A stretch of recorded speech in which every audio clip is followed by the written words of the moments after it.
Magandang araw po sa inyong lahat. Ako po si Dr. Miguel Santos, isang doktor na ang dedikasyon ay ang pangangalaga sa kalusugan ng ating mga nakatatanda. Isang karangalan po para sa akin na maging inyong gabay sa landas tungo sa isang mas malusog at masiglang pamumuhay. Naitanong niyo na po ba sa inyong sarili kung bakit tila unti-unting humihina ang inyong mga binti sa kabila ng patuloy ninyong pagkain ng mga masusustansyang pagkain? Sinisikap ninyong manatiling aktibo sa araw-araw at sinusunod ang lahat ng mga payo na ibinibigay sa inyo. Ngunit bakit tila mas madali na kayong mapagod matapos umakyat lamang ng ilang baitang ng hagdanan kumpara sa dati? Bakit ang simpleng pagtayo mula sa upuan ay nangangailangan na ngayon ng mas malaking pagsisikap kaysa sa nakalipas? Ito ba ay simpleng natural na proseso lamang ng pagtanda o maaaring may iba pang bagay na patagong binabawasan ang lakas ng inyong mga binti? Ang katotohanan po ay maaaring lubos ninyong ikagulat. Sa loob ng maraming taon, ipinaalam sa atin na ang prutas ay isang masustansyang pagkain na mabuti para sa puso sa ating immune system at isang mahalagang bahagi ng isang balanseng dieta. Subalit, narito po ang isang bagay na bihirang pag-usapan. Hindi lahat ng prutas ay kapaki-pakinabang para sa mga taong may edad na. Posible na ang ilang uri ng prutas sa kabila ng kanilang matamis na lasa, pagiging makatas at tila walang panganib na anyo ay ang siyang dahan-dahan, ngunit tiyak na nagpapahina sa inyong mga binti araw-araw. Ayon sa isang papel na inilathala ng Harvard Medical School, ang mga pagbabago sa metabolismo at sirkulasyon na nangyayari sa pagtanda ay nagiging dahilan upang ang mga taong lampas sa edad na 60 ay mas maging sensitibo sa asukal asido at ilang mga sangkap na matatagpuan sa pagkain. Ibig sabihin nito, ang mga prutas na dating mabuti para sa inyo noong kayo ay mas bata pa ay maaaring nagdudulot na ngayon ng pinsala sa inyong sirkulasyon, kalamnan, at mga kasukasuan. At ito po ang pinaka-nakababahala, may posibilidad na kinakain ninyo ang mga prutas na ito araw-araw nang hindi man lamang nalalaman ang mga potensyal na panganib na dala nito. Ngunit huwag po kayong mag-alala dahil narito ako upang tulungan kayong tukuyin ang problema bago pa man lumala ang pinsala. Ating tatalakayin ng sama-sama ang 5 pinakamasamang prutas na dapat iwasan ng mga nakatatanda na may edad 60 pataas kung nais nilang mapanatili ang lakas, katatagan at fleksibilidad ng kanilang mga binti. Partikular na ang numero 5 na maaaring ikagulat ninyo dahil ito ay isang prutas na halos lahat ay nasisiyahang kainin at naniniwalang ito ay mabuti para sa kanilang kalusugan. Hindi po ito isang listahan lamang ng mga dapat iwasan.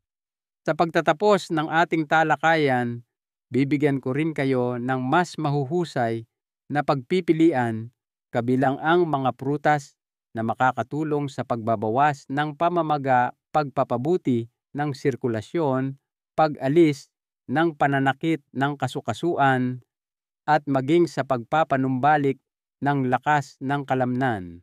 Kung kayo po ay nakaranas na ng pamamanhid sa inyong mga binti sa gabi, paninigas ng kalamnan ng walang malinaw na dahilan o simpleng napansin na hindi na kayo kasing liksi o kasing tatag, tulad ng dati ang ating usapan ngayon ay isang mahalagang paalala na hindi ninyo dapat palampasin. Posible pong baligtarin ang proseso ng pagkawala ng kalamnan at ibibigay ko sa inyo ang lahat ng impormasyong kailangan ninyo ngayon din. Hinihiling ko lamang po na samahan ninyo ako hanggang sa dulo dahil ang kaalaman na inyong matututunan ngayon ay maaaring maging unang hakbang tungo sa pagbawi ng inyong kalayaan sa bawat paghakbang. 1. Pinya pineapple. Ang prutas na ito na may matamis na lasa, nakakapreskong amoy at magandang dilaw na kulay ay matagal nang pinupuri dahil sa mga katangian nitong laban sa pamamaga anti-inflammatory dahil sa pagkakaroon ng kilalang sangkap na bromelain. Ang pinya ay madalas na inirerekomenda bilang isang natural na lunas para sa pamamaga.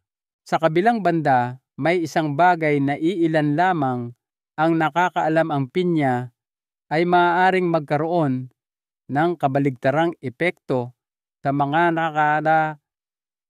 nakatatanda, lalo na kapag ito ay regular na kinakain. Sa bawat 100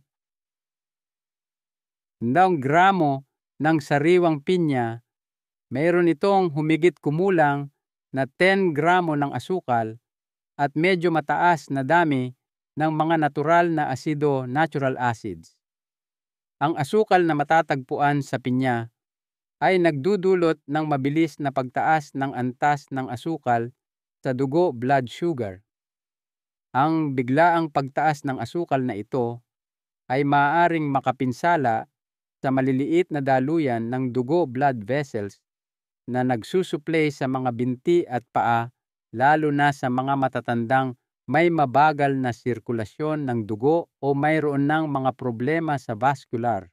Ano ang resulta nito? Hindi nagiging sapat ang paghahatid ng dugo ng oxygen at sustansya sa mga tissue ng kalamnan sa mga binti.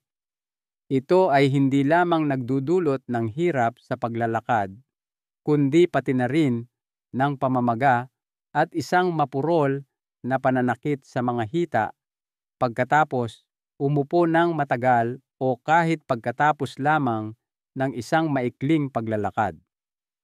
Ang kakulangan sa sirkulasyon at pamamaga ng mga pader ng daluyan ng dugo ay ang mga maagang babala ng mga kondisyong ito.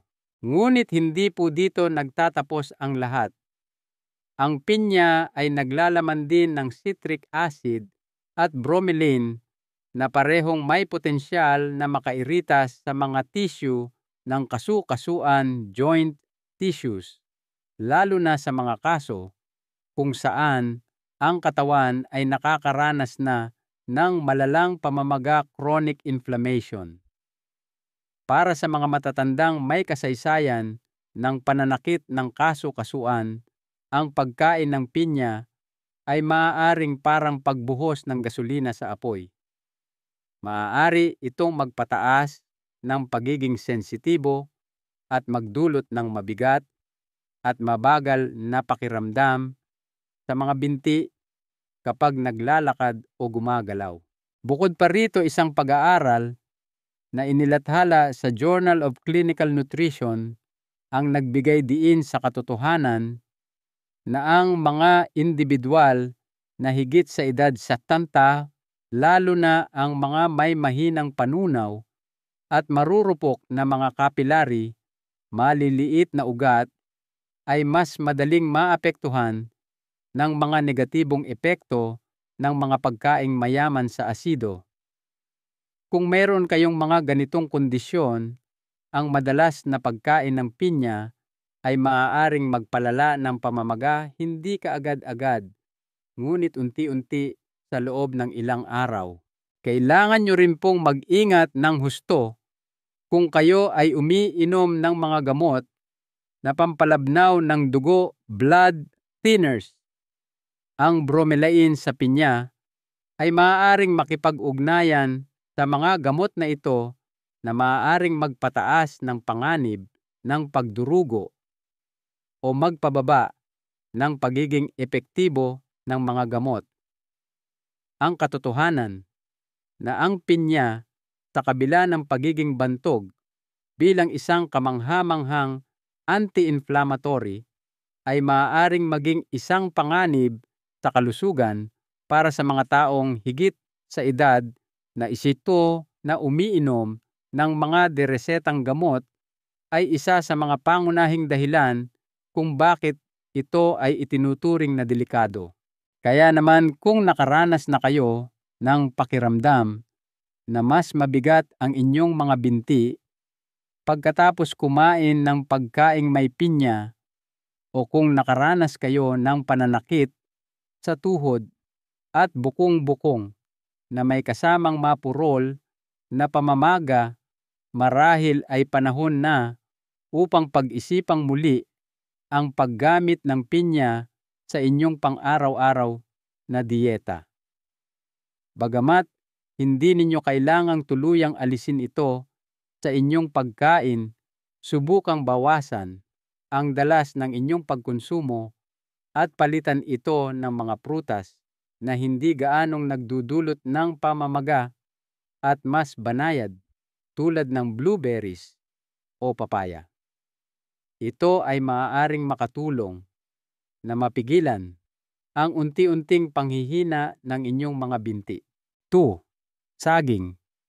Banana. Ang saging ay matagal nang kinikilala bilang isang masustansyang prutas. Madalas itong pinupuri bilang isang mahusay na mapagkukunan ng potassium at enerhiya na tumutulong sa pagsuporta sa paggana ng mga kalamnan.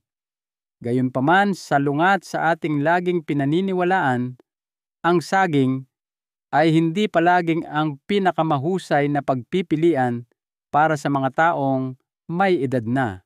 Ang 100 gramo ng hinog na saging ay naglalaman ng humigit kumulang na 12 gramo ng natural na asukal at halos 23 gramo ng carbohydrates na karamihan ay napakabilis na naa-absorb ng katawan. Sa makatuwid, posibleng mabilis na tumaas ang antas ng asukal sa dugo pagkatapos kumain ng saging.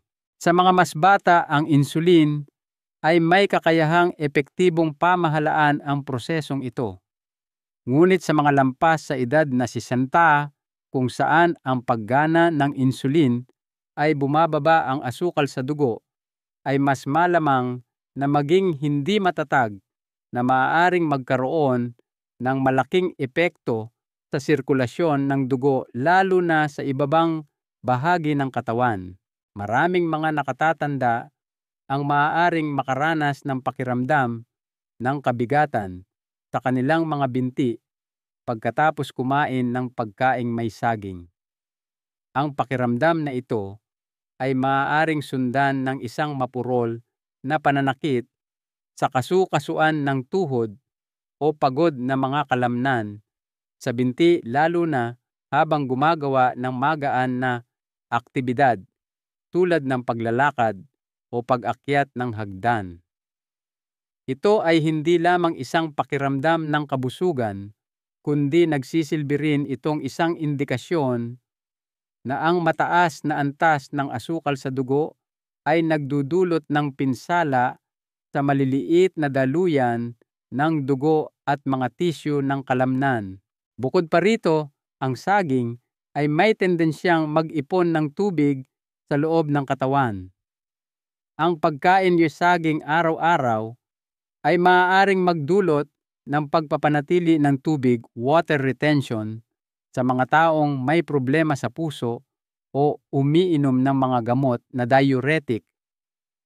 Ito ay maaaring magresulta sa pamamaga ng mga binti, bahagyang pamamaga sa paligid ng mga bukong-bukong, at isang pakiramdam ng paninigas sa mga binti kapag nakatayo ng matagal. Ang pagkonsumo ng mga carbohydrates na mabilis na naa-absorb ng katawan ay nauugnay sa pagbaba ng daloy ng dugo sa mga paa at kamay sa mga matatandang tao. Ayon sa isang pag-aaral na isinagawa ng Tufts University, ito ay nagreresulta sa pagbawas ng lakas ng mga kalamnan at pagtaas ng posibilidad na matumba.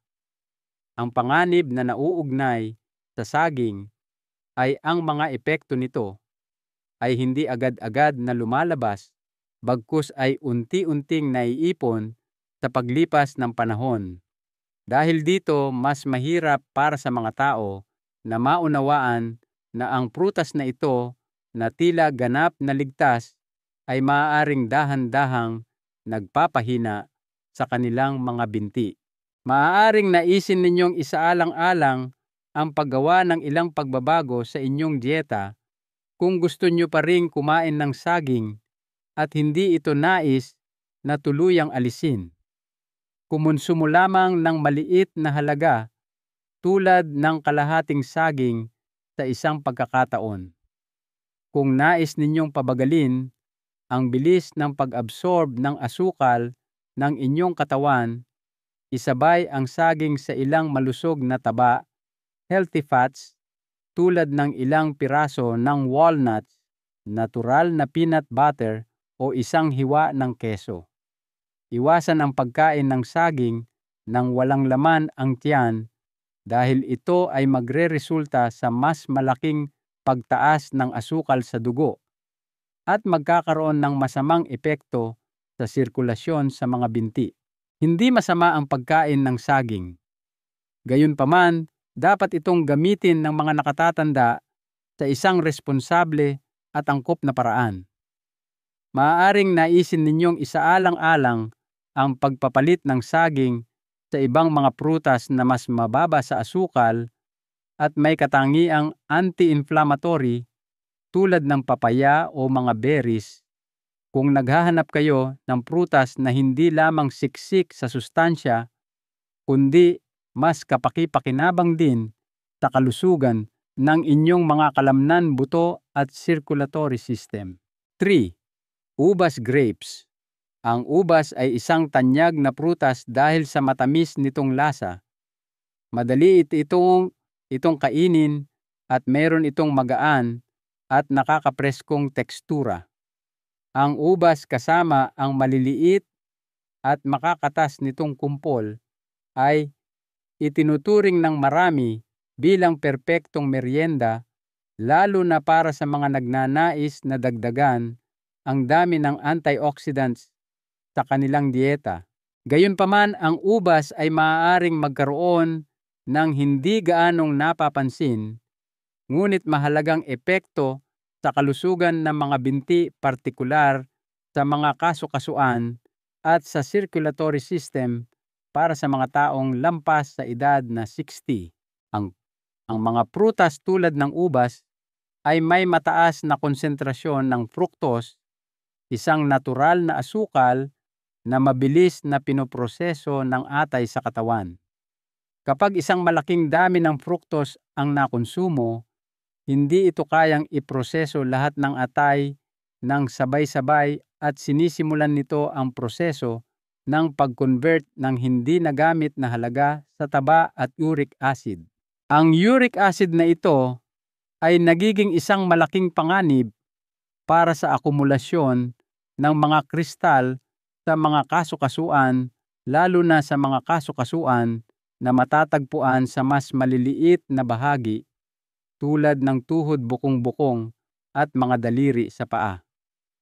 Ang kondisyong ito ay kilalang sanhi ng gout at paulit-ulit na pananakit ng kasukasuan na tila hindi sanhi ng isang pinsala. Kung nakaranas na kayo ng biglaang matinding pananakit sa inyong hinlalaki sa paa sa gabi, paninikip sa mga binti o isang mapurol na sakit sa inyong mga tuhod nang walang anumang pinsala, posibleng ang mga sintomas na ito ay resulta ng mataas na antas ng uric acid sa inyong katawan na maaaring sanhi ng isang dieta na mataas sa fructose, lalo na sa mga prutas tulad ng ubas. Isa pang salik na nag-aambag sa malalang pamamaga sa katawan ay ang fructose. Ang mga inflammatory response na ito ay naiipon sa paglipas ng panahon kapag regular kayong kumakain ng ubas na may epekto sa pagkasira ng mga connective tissues na nakapalibot sa inyong mga kasukasuan at naglilimita sa inyong kakayahang gumalaw.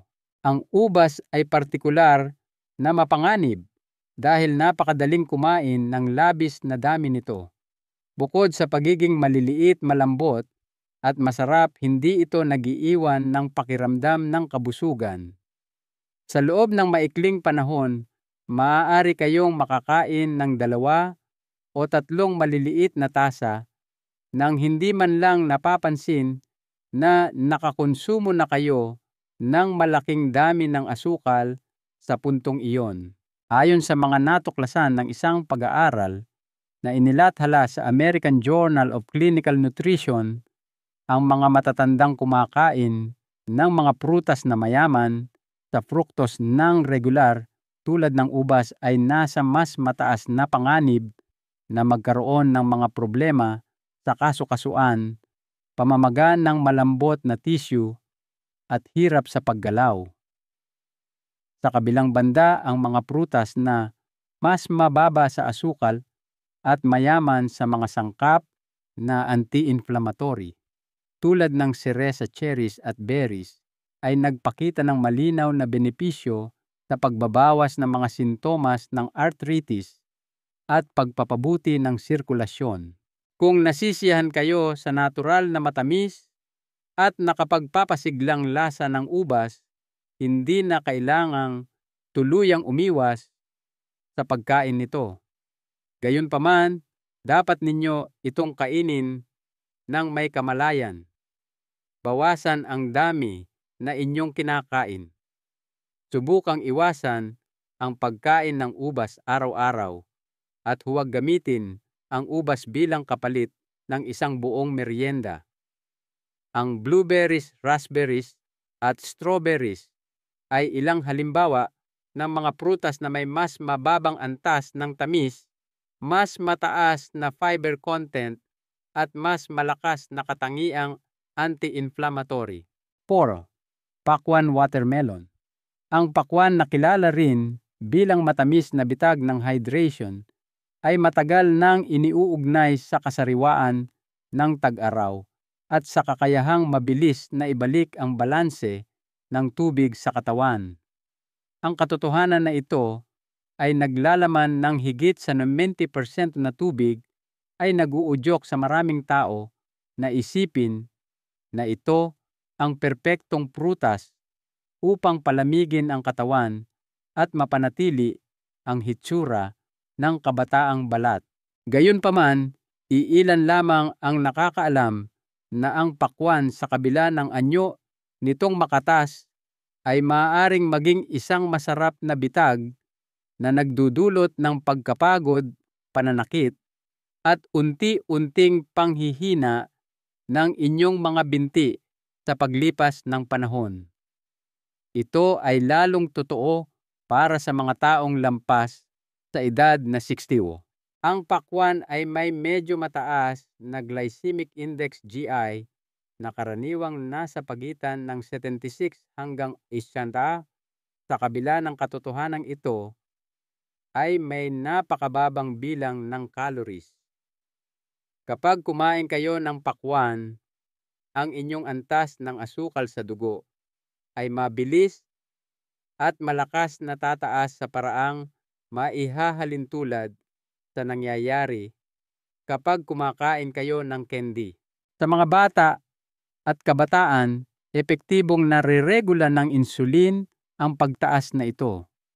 Gayunpaman, bawat mabilis na pagtaas ng asukal sa dugo ay nag-aambag sa pinsala sa maliliit na daluyan ng dugo, lalo na sa mga binti at paa, na partikular na problematic para sa mga nakatatanda na ang kakayahang mag-regulate ng asukal sa dugo ay bumaba na rin.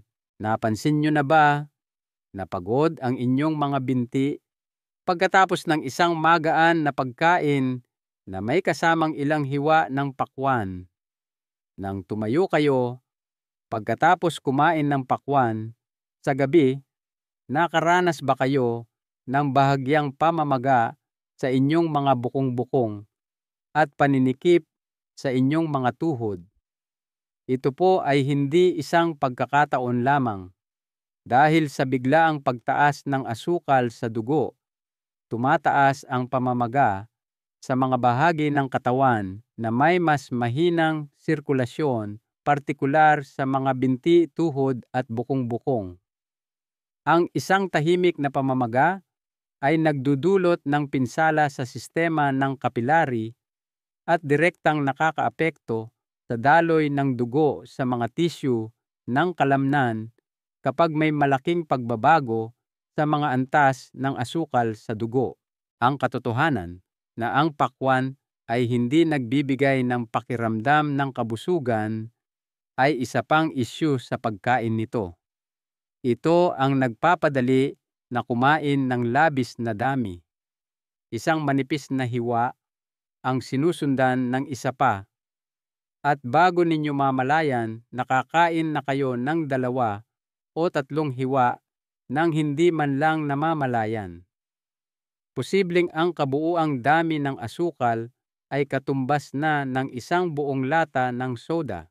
Bukod dito, kapag ang pakwan ay kinain pagkatapos ng isang pagkain, lalo na kapag isinabay sa mga pagkaing mayaman sa ari na starchy foods, ang nilalaman na asukal ng pakwan ay nagdudulot ng mas lalong pagtaas ng antas ng insulin. Ito ay nagreresulta sa mga hindi kanais-nais na epekto tulad ng pamamaga mapurol na pananakit ng kasukasuan kabigatan kapag naglalakad at mabilis na pagkapagod kapag umaakyat ng hagdan. Isang ulat na inilathala ng American Clinical Nutrition Institute yang nagbabala na ang regular na pagkonsumo ng mga pagkaing may mataas na glycemic index ay isang pangunahing dahilan ng pagbaba ng insulin sensitivity, pagsikip ng mga peripheral blood vessels, at pagtaas ng posibilidad na makaranas ng pulikat sa binti sa gabi sa mga nakatatanda. Dahil dito, ang pakwan sa kabila ng tila magaan at walang panganib ay maaaring hindi namamalayang nag-aambag sa unti-unting panghihina ng inyong mga binti sa paglipas ng panahon. Hindi ito nangangahulugan na dapat ninyong tuluyang alisin ang pakwan sa inyong dieta, ngunit ito ay nagmumungkahi na kainin ninyo ito ng may kamalayan. Kumain ng isang maliit na piraso lamang at huwag na huwag itong kainin kapag walang laman ang tiyan o pagkatapos ng isang buong pagkain. Siguraduhin na hindi ninyo ginagamit ang pakwan bilang kapalit ng tubig, lalo na kung nakakaranas na kayo ng pagkapagod sa binti, pananakit ng kasukasuan o pamamanhid sa gabi. Isaalang-alang ang pagkain ng hinog na papaya o peras pear kung naghahanap kayo ng prutas na hindi lamang nakakapresko, kundi mas banayad din sa inyong mga antas ng asukal sa dugo. Mas maliit ang posibilidad na magdulot ang mga ito ng mga reaksyong nagpapapamaga. 5. Dalanghita o kahel orange. Ang dalanghita o kahel ay isang simbolo ng kalusugan, kaligtasan sa sakit at pakiramdam ng kasariwaan. Karaniwan itong matatagpuan sa mga hapagkainan tuwing almusal, maging sa anyo ng isang baso ng orange juice sa umaga o bilang masarap na hiwa sa isang fruit salad. Sa kabilang banda, ang mga dalanghita ay hindi palaging isang ligtas na pagpipilian para sa mga nakatatanda dahil sa mga epekto ng pagtanda sa mga binti at kasukasuan. Bilang karagdagan sa kanilang maasim-asim na tamis at mataas na bitamina C, mayroong isang tampok na madalas na napapalampas na may malaking epekto sa kalusugan ng mga buto, kasu-kasuan at ng circulatory system. Ang sangkap na ito ay kilala bilang citric acid. Ang citric acid ay ang natural na sangkap na responsable para sa maasim na lasa ng mga dalanghita. Habang kayo ay bata pa, ang asido na ito ay epektibong kayang harapin ng tiyan at sistema ng panunaw. Gayunpaman, pagkatapos ng edad na 70, ang pader ng tiyan ay nagiging mas sensitibo at ang citric acid ay maaaring magsimulang magdulot ng iritasyon. Ito ay hindi lamang nakakaapekto sa tiyan, kundi mayroon ding mga epekto sa daloy ng dugo at sa mga malambot na tissue. Kapag ang asidong ito ay pumasok sa daloy ng dugo, may potensyal itong pataasin ang pagiging sensitibo ng mga tissue ng kasu-kasuan, lalo na sa mga individual na nakakaranas na ng pagkasira ng kasu-kasuan o sa mga nagdurusa sa arthritis. Bilang resulta nito, maaari kayong makaranas ng pananakit sa tuhod, paggising hirap sa mga hita kapag naglalakad o matinding pananakit sa balakang pagkatapos umupo ng matagal. Ang orange juice ay may humigit kumulang na 9 gramo ng natural na asukal sa bawat 100 ml ng juice na ginagawa itong isa sa mga prutas na may pinakamataas na natural na asukal. Kapag ang asukal ay hinaluan ng citric acid, nagdudulot ito ng mabilis na pagbaba ng antas ng glucose sa dugo na sinusundan naman ng mabilis na pagtaas. Ito ay lumilikha ng perpektong kondisyon para sa pamamaga na maganap sa mga nakatatanda na siya namang nagpapababa sa dami ng dugo na dumadaloy sa mga binti at nakukompromiso ang paggana ng circulatory system. Posibleng ang mga pagbabagong ito sa micro level ang sanhi ng mga pananakit at paninigas sa inyong mga binti na nararanasan ninyo kapag naglalakad o ng mga pulikat na nangyayari sa gabi. Ayon sa mga natuklasan ng isang pag-aaral na isinagawa ng American Clinical Nutrition Institute, ang mga nakatatanda na regular na kumakain ng mga pagkaing maasim ay nasa mas mataas na panganib na magkaroon ng pamamaga ng connective tissue sa paligid ng kanilang mga kasu-kasuan, pati na rin ang pagbaba ng density ng buto. Ang mga may kasaysayan ng osteoporosis sciatica o mga balakang na mahina na ay dapat na lalong mag-ingat dito.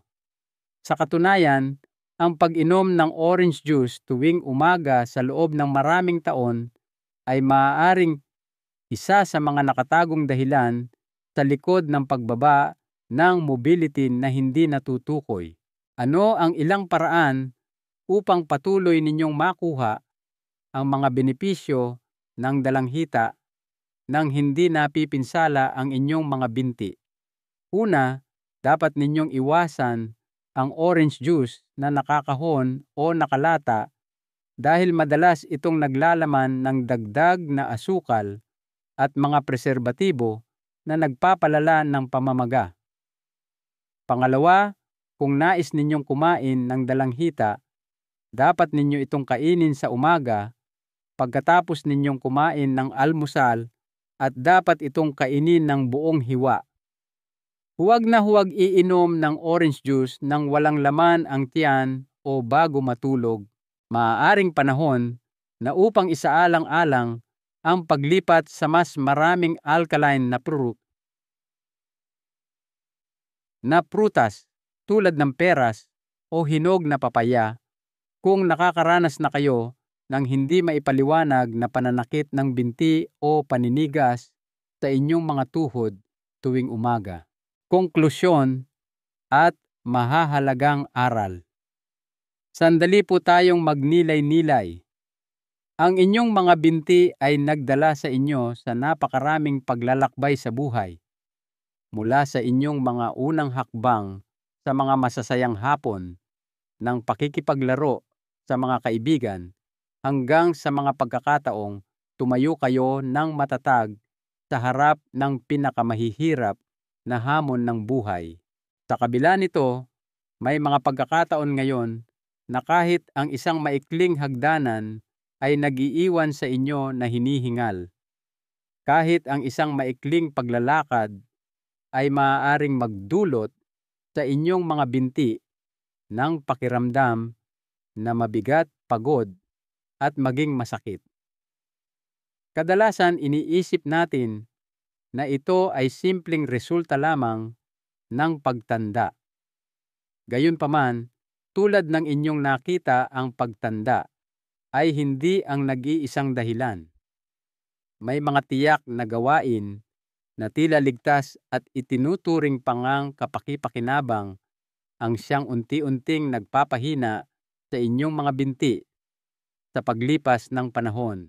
Ang 5 prutas na kababasa lang ninyo ay napakapangkaraniwan at posibleng kinakain ninyo ang mga ito linggo-linggo nang hindi nalalaman ang mga epekto nito sa inyong sirkulasyon, kasukasuan at mga kalamnan.